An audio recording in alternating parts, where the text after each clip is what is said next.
Welcome to Burger Boys, I'm your host JK, and this series is dedicated to making some banging burgers, and hopefully you're going to be able to make some of these bad boys at home when we're done. On this week's episode of the Burger Boys, we're going to be paying homage to the late, great Colonel. We're going to be doing a chicken tower burger. We're going to do our chicken two ways. We're going to southern fry it, and we're also going to nacho crumb it. So I'm going to show you how to do that today. I'm also going to be doing a homemade rosti. Yeah, let's go.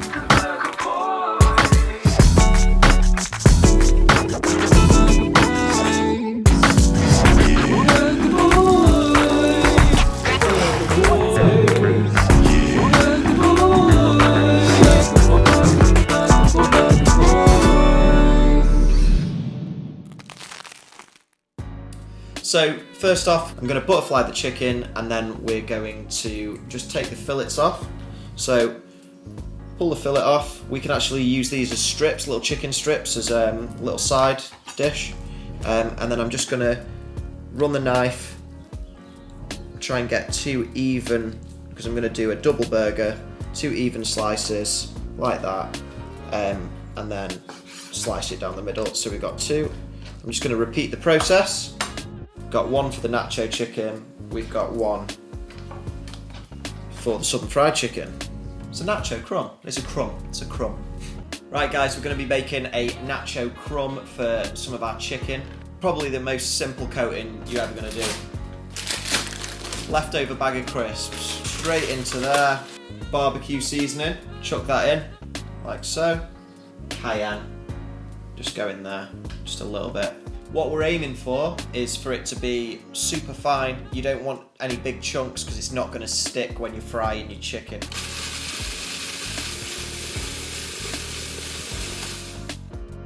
Let's have a little look at that. And that should coat really nicely on the chicken. That is one of your coatings ready. Oh yeah. Okay guys, so I've skipped a few steps with this one. So we've got our southern fried rub here.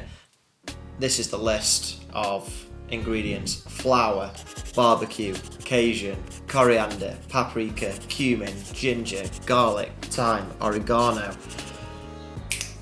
Missing something. Chili flakes. I'm not going to give you the exact spec because I probably have to kill you afterwards. It's a secret after all. Play around with it. If you don't like heat, keep the chili flakes out. Do what you want.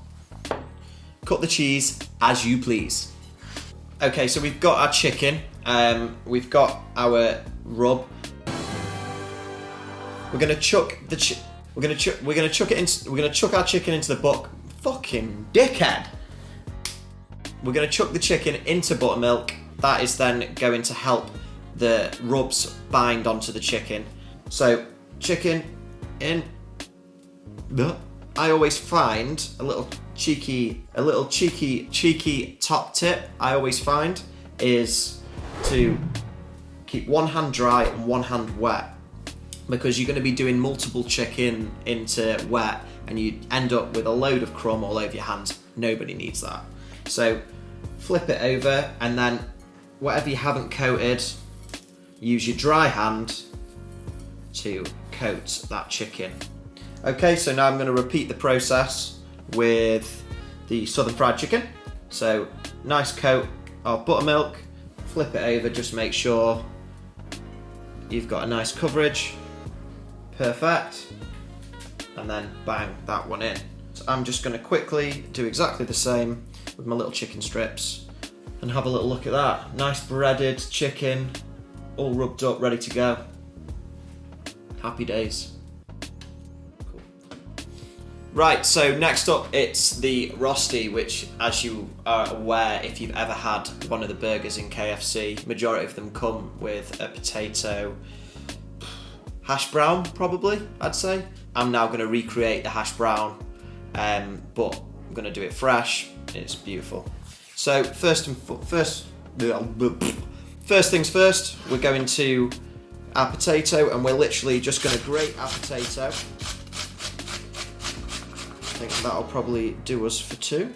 There we go. It's really important that your potato... Fuck off. Fuck! really important that you then get rid of the excess water in the potato. So dead simple, big squeeze as best you can and get rid of all that excess juice. Okay, so once you've drained your potato and got rid of that excess water, you're gonna chuck it into a bowl, like so. And then we're gonna get 1 egg and we're just gonna crack it straight into the bowl. We're gonna add a little bit of black pepper, just to sprinkle, bit of seasoning, a little bit of Maldon salt as well, sprinkle that in. Just get that egg beaten through. That's your rosti mix ready to go. Beautiful. We're hopefully not frying anything with fat in it today. Grilling anything with fat. Fuck. Dick wad. Motherfucker. Shit. Ah. Oh, my mum told me cut the swear words out this time, Joe. Okay guys, I'm over at the grill now. I'm going to be grilling off the rostis just so that they hold themselves a little bit. If you remember last time on the first episode, it all got a bit nuts. We ain't grilling any fat today, so hopefully we'll keep the smoke to a minimum. Cue the footage. Then whack the outside there now, mate. Right, so grab a handful of your rosti, like so. You're just going to squash it down in your hand, almost make a patty, and then you're just going to chuck it onto your grill. You're looking at about 1.5 minutes on the grill. Flip it. You literally just want it to be at the point where it holds itself. Just adding a little bit of oil there, just to get them crisping up a little bit more. I've used olive oil there, but you can use vegetable oil, rapeseed oil. Oil. Get underneath, give it a little flip. Right, so they're holding together really nicely now, so we're going to take them off the heat, we're going to put them back on the board, and then we're going to fry them to finish in a little bit. Bacon can be, like, we cook it 2 ways really. If you want a really crisp bacon, put it into the oven, probably around 200 degrees, and just chuck it in. It'll crisp up a lot more than it would on the grill, so that's what we're going to do. Bacon there, ready to go. Smells great. Straight in the oven. We need to get onto frying. So I recommend shallow frying. It'll save any splashing. Hot oil when you're working with it, it's lethal. I have a trusty little thermometer here. I want it about 350 degrees. It's degrees, isn't it? Got my pan already on. Okay, so all we've got left to do now is fry off the rosti and the chicken.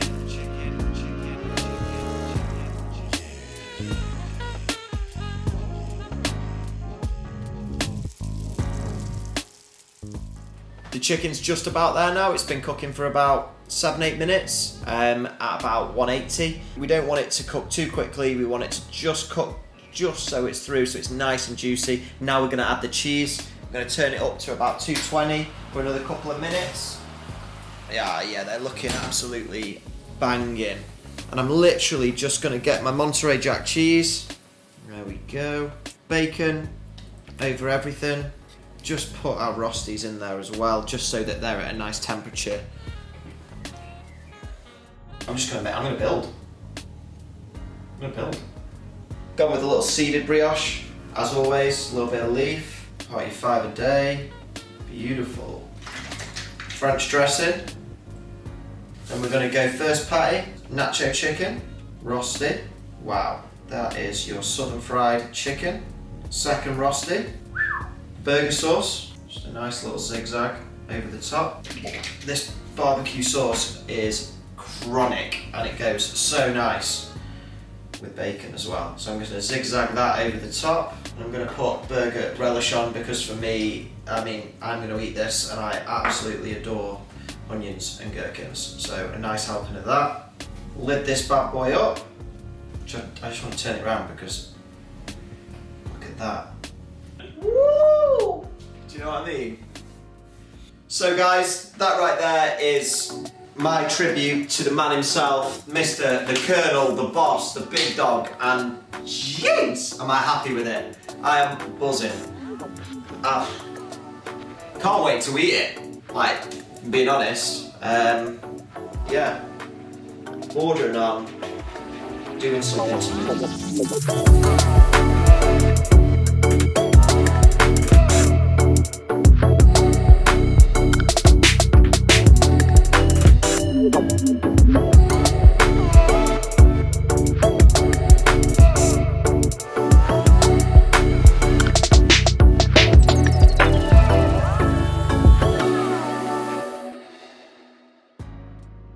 Right, guys, that wraps up another episode of Burger Boys. The Tower Burger is complete. My homage, my tribute, my everything to the main man, the Colonel, the big dog, Mr. Chicken, Mr. KFC.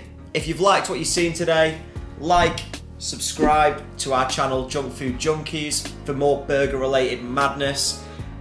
Even leave us a comment and maybe let us know what burger you want to see next. See you next time. Peace.